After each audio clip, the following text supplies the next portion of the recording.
Hello! My dog has already started barking, so we're off to a very sassy start. Happy Monday, everybody.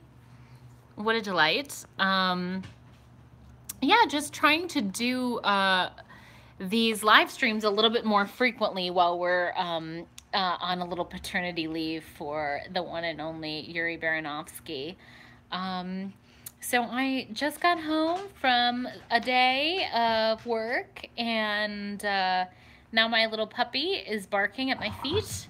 She's very upset with me, apparently. Oh, there she goes. Wow, Bina. Excuse me. I was eating some apples, and she was very upset that she didn't get any. But, you know, sometimes you can't share. So welcome. Hi. If you haven't been here before, I guess the way it kind of works is like you can ask me a question about eating disorders if you want. It doesn't have to be eating disorder related.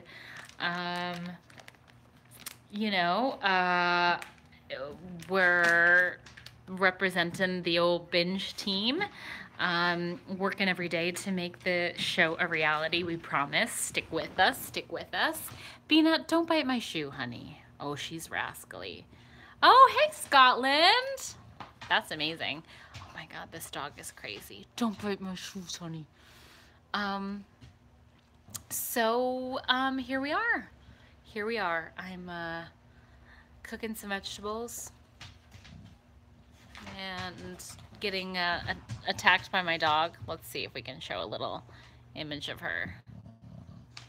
Bina, excuse me, honey. I know that you want to walk, but you don't get one yet. You have to wait. Look at that tail wagging. When the tail wags like that, you know she's up to trouble. I know, she's a good little house hippo. She's a good baby. Bubba, don't get bitey, please. Are you going to be nice? Uh-oh, she's playing. She's cute.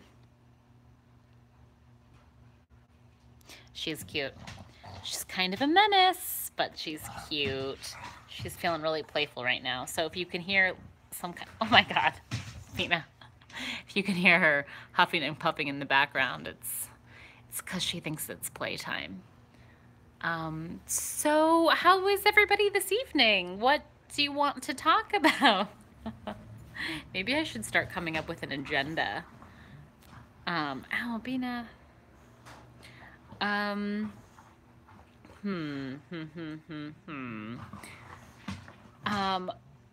Well, I just got a book in the mail.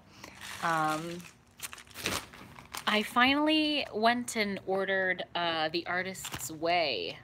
Have any of you guys read it? Apparently it's, you know, we're all supposed to read it. I'm trying to figure out a way to set this up so I can like do stuff with my hands.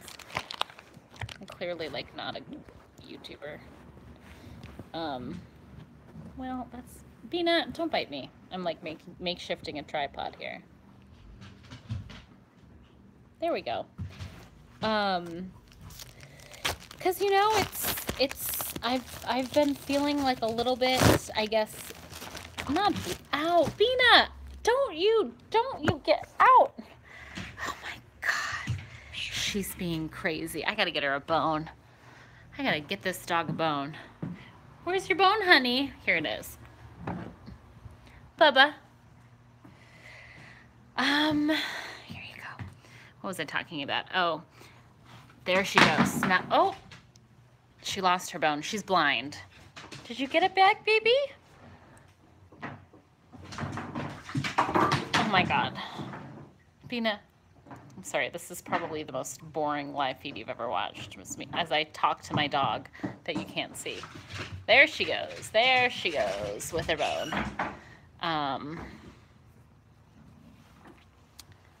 How are you guys holding up with Binge? How are you guys holding up with binge production and whatnot? I can imagine rather exhausted too. Okay, so binge stuff. Yes. So we released a video maybe like a week and a half ago or so, sort of giving you guys the update.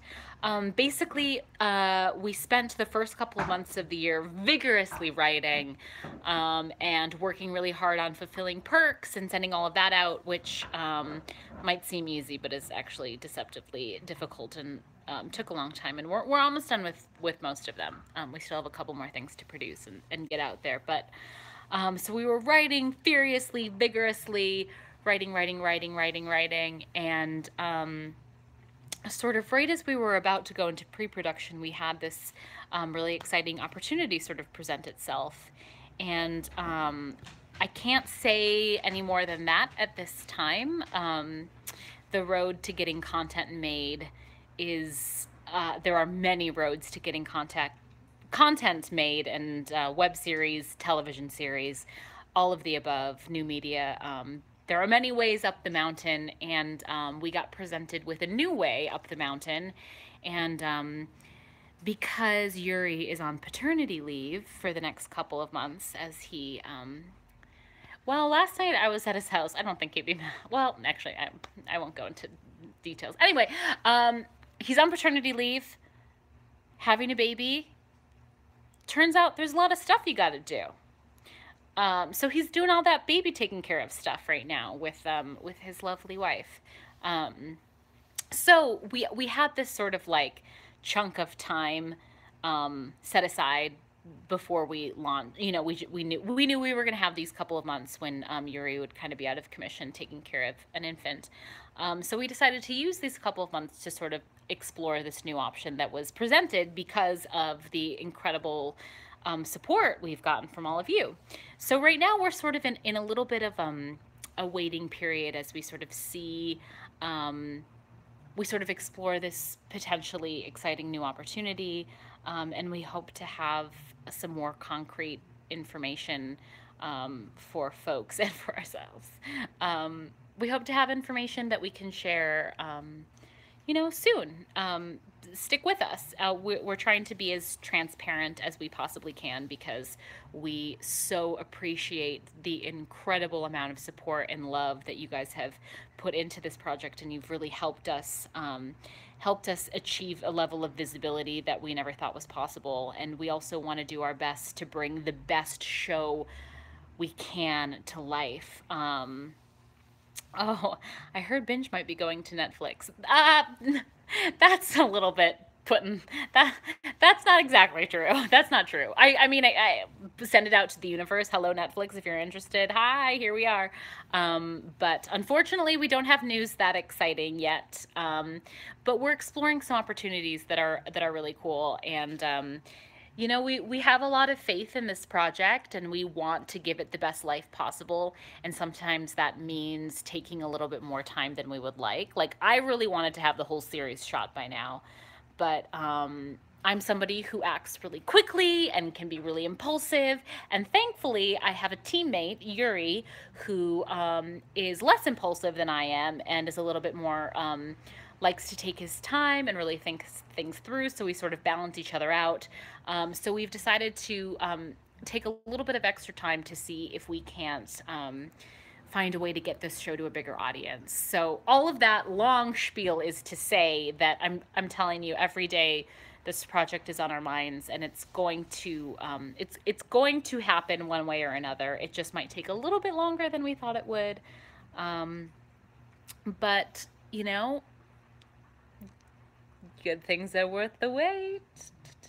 And if you're a backer and for some reason this really pisses you off and you're like, I was promised a show and the show isn't here yet, and you're not interested in waiting and going on this journey with us, that's totally understandable. And definitely reach out to us via the Indiegogo webpage, because we don't want anyone to feel upset or like we've abandoned them, because we really do think and talk about you all each and every day. And we haven't been updating as much because we've been so, I mean, I feel like so stupid, and I'm angry at myself for not doing these live streams more during the first 3 months of the year. But we were honestly, like, every spare moment we were writing and working and developing. And so the radio silence was reflective of working so hard on this that we weren't putting as much information out there.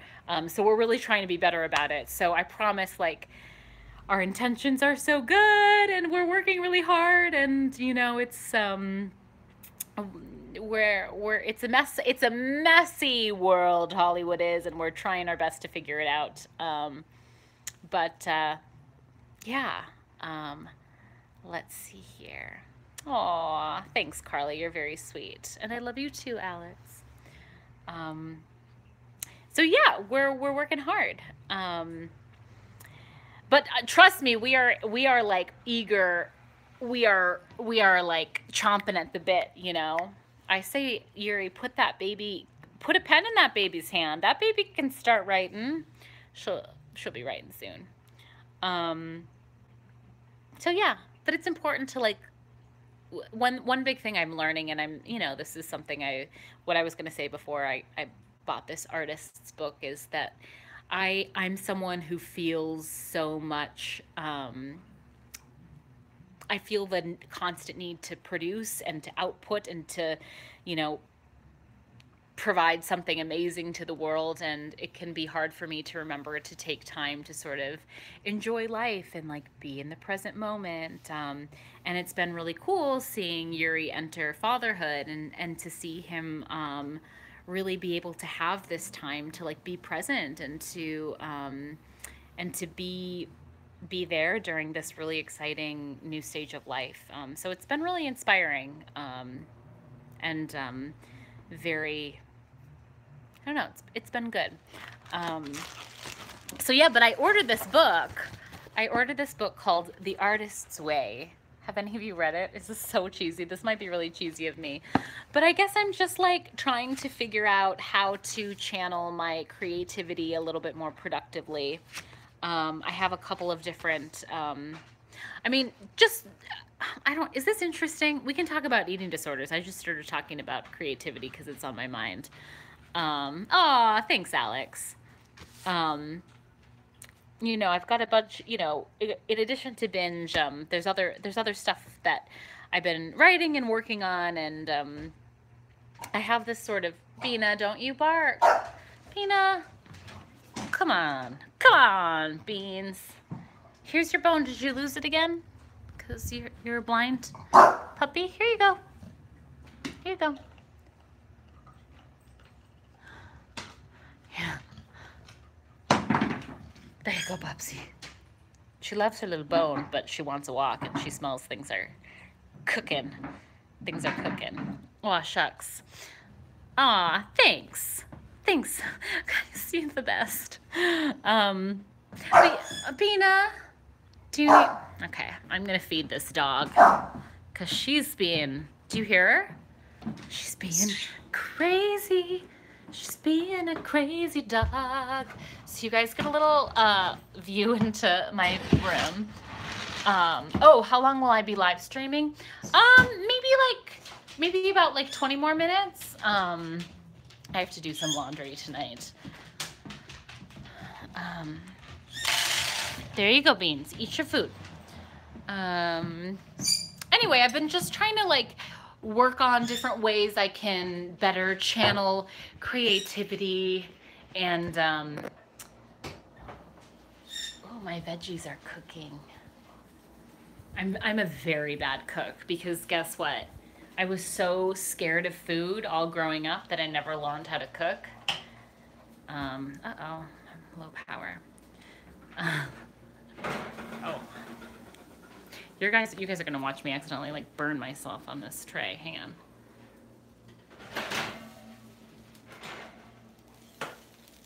Okay.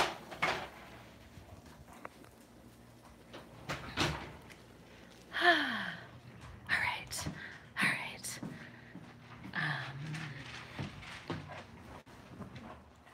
Oh, I love you too, Perry. Okay, now my dog's getting fed. I turned off my oven. We're not gonna have a house fire. I can refocus. Oh, I love you too, Lexi. Mwah. Mwah, mwah, mwah, mwah. Let's see. Okay. What else to talk about? What does my dog look like? Oh, so funny you should ask. She's eating right now, so like a full monster. BB, do you want to say hi to the internet, Bina? Hey. Oh my God, this is what she does every time she eats. She gets it all over the frickin' place. Beans.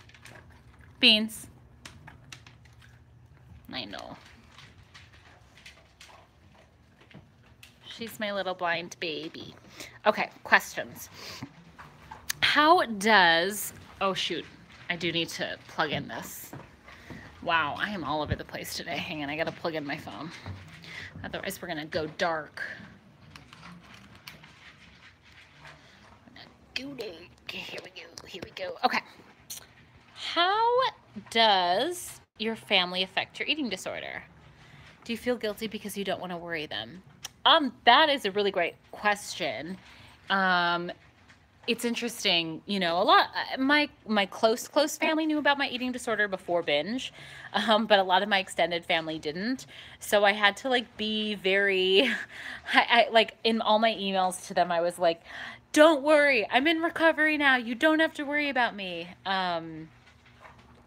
Because I'm lucky and I've had a great support team, and I'm really solid in my recovery now. So thankfully, my eating disorder isn't something that's a part of my daily life anymore, except for in writing about it with Binge, which is kind of a beautiful sort of full circle thing that's happened. I do, like every once in a while, I worry about worrying them, but my family and, my mom especially does such a good job of taking care of herself that, I don't know. I don't know. I have a really good family. I've been really lucky in that way. So it's not a pressing part of my worry.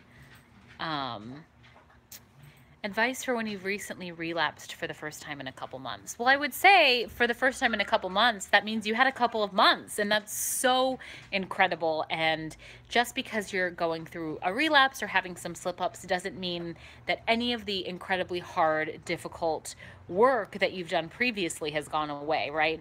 I would recommend sort of finding ways you can slow down your daily life, take out some of the complications, maybe maybe exert a little bit less, and find ways to sort of ground yourself and reflect back on what was it that helped you get those couple of months that were solid in recovery. What was it that that was working for you when it was working, and what are ways that you can reconnect to that space now? I like to invite positive things in, like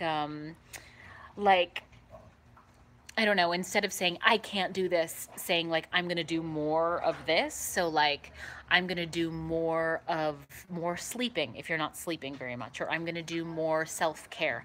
And that could be as simple as painting your toenails, or, stretching in the morning, or going on a nice walk, or, taking 5 minutes to close your eyes and meditate. Inviting things in that remind you why you wanted to recover in the first place. Let's see.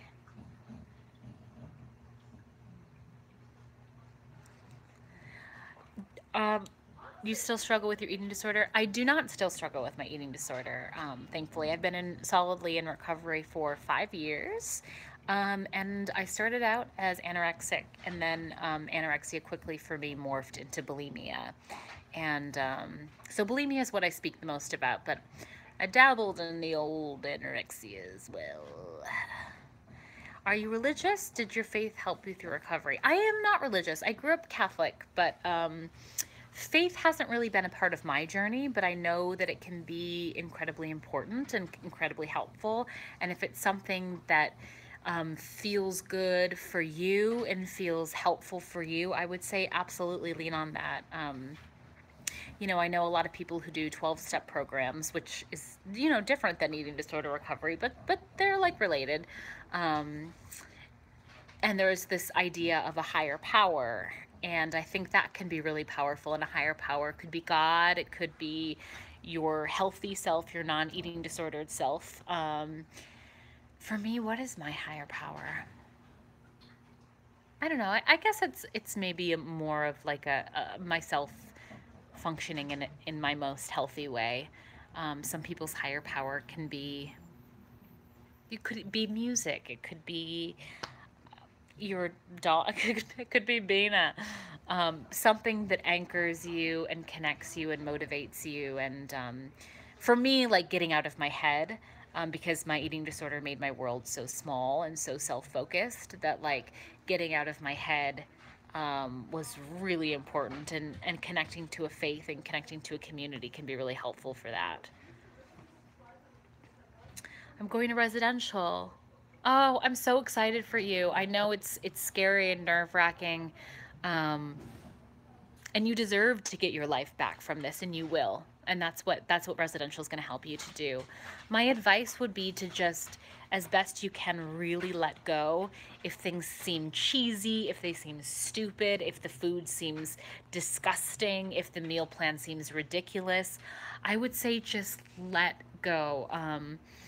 And give over to the experience. A former therapist of mine once said, when I was in the anorexia portion of my eating disorder, he's like, "You already know how to do anorexia. You know how to do it.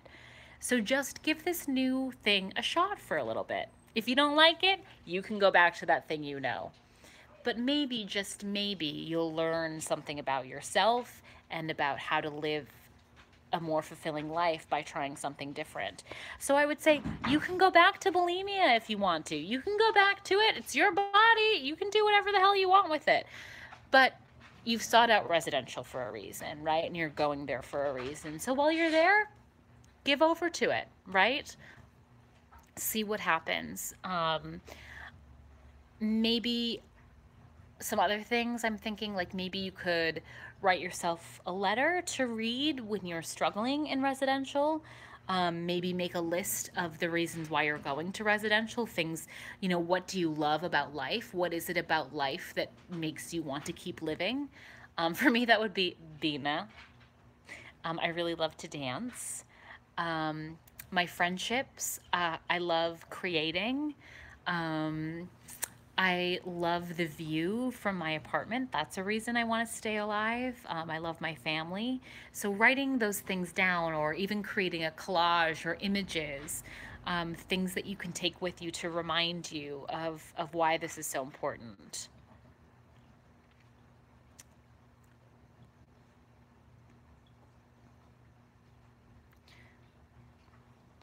Advice for people suffering from anorexia. I was anorexic for a little bit. Meal plan, meal plan, meal plan, and getting your brain properly nourished. I said this thing last time that it's like, I feel like living with anorexia is like walking around without your contacts in. That's what it's like with your brain, right? Like you're depriving your brain, regardless of your shape and your weight. When you're anorexic, you're depriving your brain of the chemicals and the nutrients it needs to fire correctly. So you're functioning in the world like I would function without my contacts, which, like, I can't see shit without my contacts. Like, why would I try and drive a car without my contacts in? Um, so get on that meal plan, get that steady nutrition in so that your brain can start functioning properly, and so that you can lift out of the depression, because it's nearly impossible to deal, for me, I should say, this is all just for me, everyone's journey is different, but like it can be nearly impossible to deal with the emotional impact of eating disorders when you're not properly nourished, because your brain just isn't like functioning correctly. So that's what I would recommend first and foremost. Get that team, and then get a therapist to help you deal with the discomfort, because transitioning to a meal plan is really difficult. It can provide a lot of relief and a lot of anxiety. But you'll be surprised at how quickly your brain changes and how quickly that fog will start to lift. You probably don't even realize the fog is there. It's really exciting when things start firing again.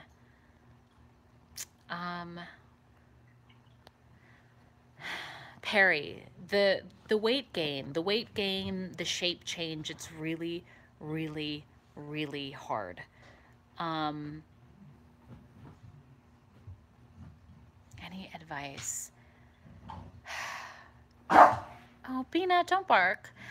I would say I like to remind myself that accepting my body in whatever shape it's taking up right now, and that could be a different shape tomorrow, different shape next year, different shape in 30 years. Whatever shape it's taking up right now is the shape that it needs to take for me to live my life. And that accepting that is radical feminism, and is really throwing a middle finger to our fucked up culture. Like, our culture says ridiculous shit about the way our bodies should look. Men, women, non-binary individuals, we all have these ridiculous things that we're supposed to... Uh-oh, you guys, trigger warning. My dog's been throwing up a lot lately. Okay, she's okay. It's because I've been giving her too much people food, so we've stopped that. And that's why she's barking. She's mad because we were bad dog parents and we were feeding her scraps. No, and then she gets sick. And now she's not getting scraps. Anyway, I digress. Bina, I'm trying to have a conversation about eating disorders and you're just barking at me. Okay? It's not nice. Ooh, do you want to play with this bag? She loves to rip up bags. Loves it. Oh, there she goes. Hang on. We'll take an eating disorder break to look at my crazy dog. Get it, Beans. Get that bag. Rip that Amazon Prime bag. Rip it up. Rip that bad bag up. Do it.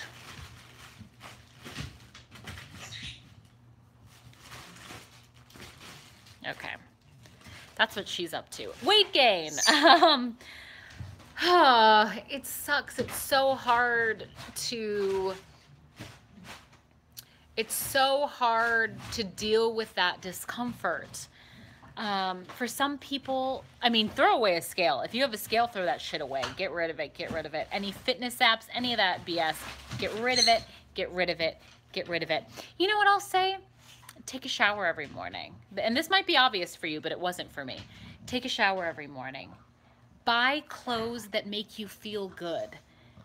Take care of your appearance in the morning. And I know that sounds like kind of weird and weird for eating disorders, but I learned it from Queer Eye. If you guys haven't watched Queer Eye, watch the whole season immediately. It's amazing. But, you know, there is a certain amount. It's tough with eating disorders because the symptom is obsessing over physical appearance, but there's a certain amount of like daily self-care and integrity that can be really helpful. When I was in treatment, they like told us, you people need to stop wearing sweatpants. Like, get dressed in the morning. You're human beings. And I have to, as I say this, as I'm like sweaty and my makeup's stained and I'm, you know, wearing a sports bra, and not every day, but do things that make you feel good about your body. And there will be resistance to it. I feel resistance to it sometimes, you know. I love to follow body positive models on Instagram. And that can be tricky too, because a lot of the body positive models still tend to have traditional curves, but you can find body positive models of all shapes. And I like to look at those and look at like the badass men and women and non-binary individuals who are loving the skin that they're in. And just remind yourself that like that's the biggest way like you can say fuck you to this culture, is just to love yourself. Also, like lately I've been thinking a lot about being on my deathbed and being like, am I gonna be like, I wish I was like 10 pounds lighter when I was 30? No, I'm not. Okay, let's see here.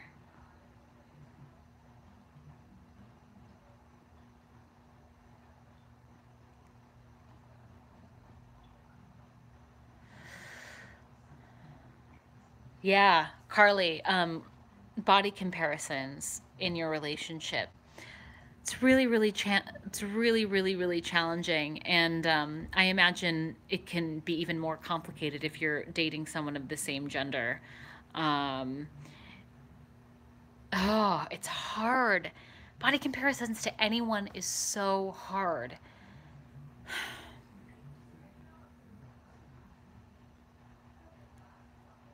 I just like to remind myself that our bodies are for doing and not for like presenting, right? Like my body is for me to like to live in and to experience like pleasure and to walk to work and to walk my dog and to, you know, sit on the couch and write something and to get up and do a play. Like my body is for doing. My body is for me to live in and not for me to. My body's not a product. My body's a process. And there are going to be many stages of that process, and everybody's body process needs to be different for their shape. God, I feel like I'm not giving good advice for this. Does anyone else have advice for Carly on this, on body comparisons? Like, I would welcome you to chat, and you might have been already. Let me see.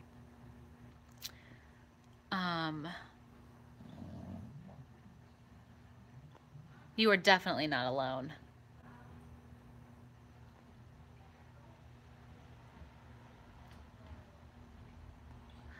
Do you have any advice for binge eaters who don't throw up but have dabbled with other forms of purging, such as laxative and excessive exercise? My first advice is always find support. Find a therapist, nutritionist if you can, psychiatrist if you can. If you're able to find a support group, there are a lot of free support groups. Get support, because it is hard, and what you're struggling with is real and it's valid, and it causes a lot of feelings of shame and self-hate and denial and just the feelings are so hard. I would also say that any form of purging does not work. It doesn't. And that was sort of mind-blowing to me when I found it out. It might make you like feel better, but it actually doesn't physiologically work. And that was something that I was kind of constantly reminding myself when I was sort of in treatment and in the throes of it. And I would binge, and I would sit with this awful, uncomfortable feeling and just want to get rid of it. I would have to just remind myself, science says this doesn't work. Also, this feeling of discomfort. Bina, I'm talking, please. I'm talking, honey. This feeling of discomfort, it can't kill me, and it won't last forever. Doing things like going to see a movie, or walking around the block, as long as it's not excessive exercise. I know that can be tricky. Petting a dog, like this one who's, oh, Bina, she just knocked her head into the, oh my God, this dog is, let me tell you, this dog is crazy. Finding ways to distract yourself, even counting to 10 and say, I can purge in 10 minutes, and then in 10 minutes say I can purge in 10 minutes, and keep pushing it back, right? Like you don't have to be purge free forever, just tonight. And then tomorrow you can reassess, and hopefully you'll keep choosing tomorrow, you know?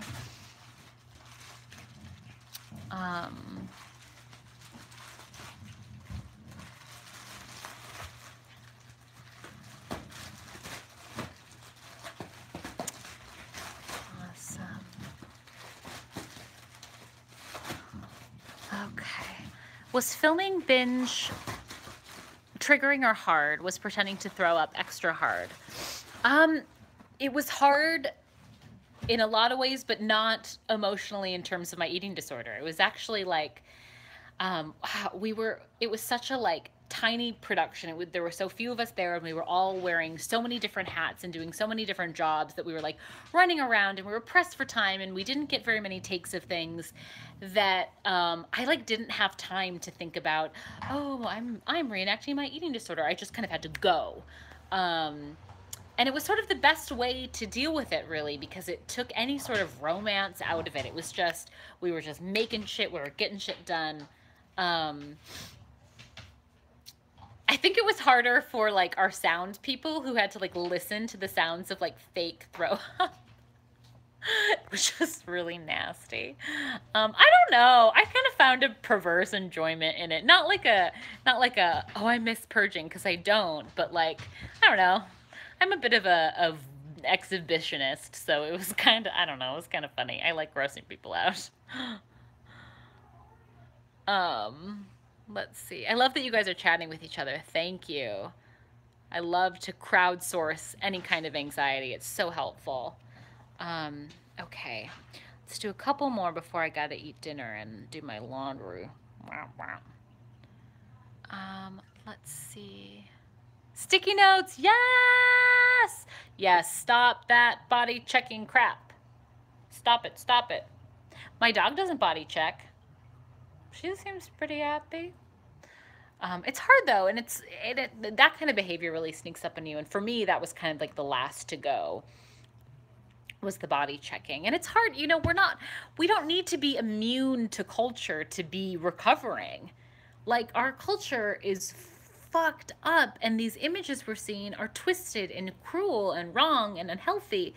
And we're going to have feelings about them, and we're allowed to have feelings about them. It's just how long we sit with those feelings, what we do with those feelings.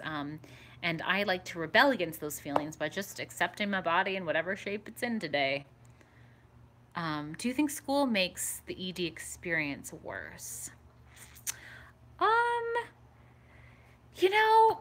I don't know if it necessarily does. I mean, living in this world is hard, and I don't think you really can escape it for forever.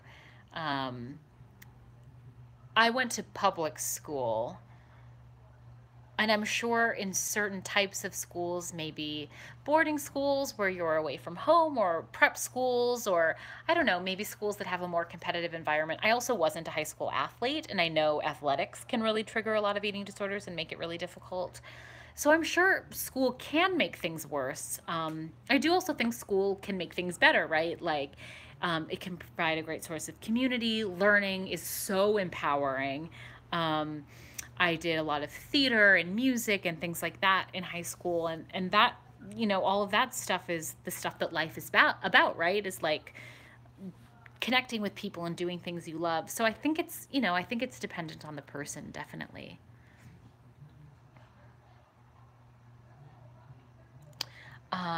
Okay, maybe one or two more questions. Who was the person in your life who was hardest to tell about your eating disorder? I have never gotten that question before. Who was it?